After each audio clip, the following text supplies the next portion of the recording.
Bismillahirrahmanirrahim. Assalamualaikum warahmatullahi wabarakatuh. Perkenalkan, nama saya Anugrah Novayanti dengan NIM 905001230007. Di sini saya akan menjelaskan tentang mekanisme pasar Islami. Pasar di masa Rasulullah, sistem ekonomi yang berbasis syariah. Pada masa Rasulullah SAW beroperasi dalam kerangka hukum Islam yang menekankan keadilan, transparansi, dan etika dalam transaksi. Yang kedua yaitu praktik perdagangan atau pedagang dan konsumen diharapkan untuk berlaku jujur. Penipuan dan kecurangan sangat dilarang karena Rasulullah sendiri dikenal sebagai pedagang yang jujur dan amanah. Yang ketiga, pasar tradisional. Pasar-pasar pada masa itu bersifat lokal dengan berbagai barang dagangan seperti makanan, pakaian, dan barang kebutuhan sehari-hari. Yang keempat, larangan untuk riba. Praktik riba atau bunga dilarang keras dan mendorong sistem perdagangan yang lebih adil dan berkelanjutan.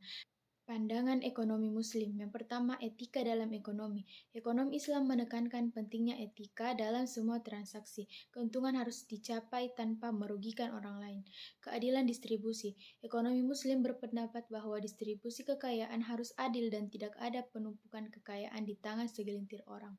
Tanggung jawab sosial.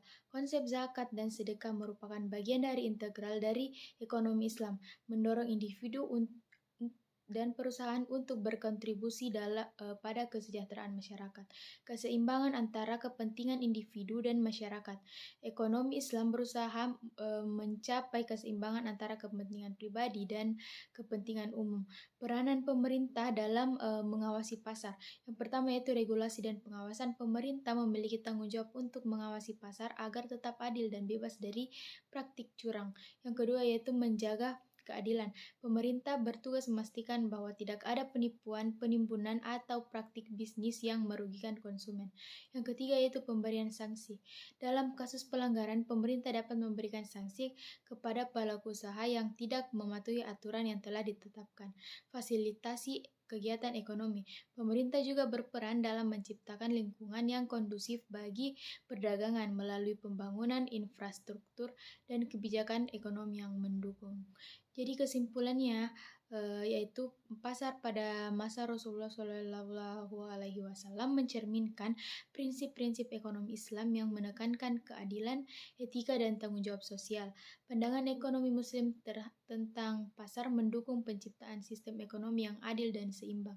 Sementara pemerintah memiliki peranan penting dalam mengawasi dan memastikan bahwa pasar beroperasi dengan sesuai nilai-nilai keislaman tersebut.